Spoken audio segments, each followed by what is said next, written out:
Hello guys, എല്ലാവർക്കും the Malayali ചാനലിലേക്ക് സ്വാഗതം. അങ്ങനെ നമ്മുടെ ചെമ്പനീർ പൂവിൽ വീണ്ടും ആ കള്ളങ്ങളുടെ ചീട്ടുകൊട്ടാരം തകർന്നടിഞ്ഞ് വീഴുന്നു ഗൈസ്.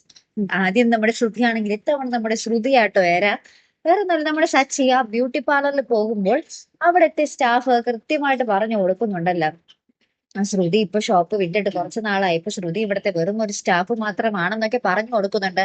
സച്ചി ആണെങ്കിൽ ഈ വിവരം കേട്ടപാടെ തന്നെ നമ്മുടെ വീട്ടിൽ അച്ഛനടുത്ത് വന്ന് പറഞ്ഞൊക്കെ കൊടുക്കുന്നുണ്ട്. അപ്പൊ അച്ഛൻ നമ്മുടെ അച്ഛമ്മയാണ് സത്യം എന്നൊക്കെ പറഞ്ഞിട്ട് കാര്യങ്ങളൊക്കെ പറയുമ്പോൾ നമ്മുടെ അച്ഛൻ അതൊക്കെ വിശ്വസിക്കുന്നുണ്ട്. അപ്പൊ അച്ഛൻ ഇങ്ങനെ കൊട്ട കലിപ്പിൽ നിൽക്കും. അപ്പൊ തന്നെ നമ്മുടെ ശ്രുതിയും വരുന്നുണ്ട്. അപ്പൊ ശ്രുതിയെ ഇങ്ങനെ ചോദ്യം ചെയ്യാൻ വേണ്ടി ഇങ്ങനെ നിൽക്കുവാട്ടോ. അപ്പൊ ഇനി നമ്മുടെ ശ്രുതി എന്തൊക്കെ കള്ളക്കഥകൾ പറഞ്ഞായിരിക്കും ഇനി ഒഴിയാൻ പോകുന്നതല്ലേ.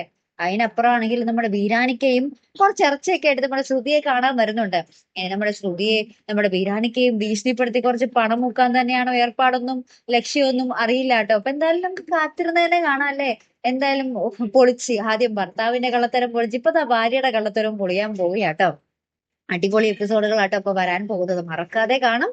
അപ്പൊ അടുത്തൊരു വീഡിയോ വരുന്നത് വരയ്ക്കും. Here I M the Malayali signing off.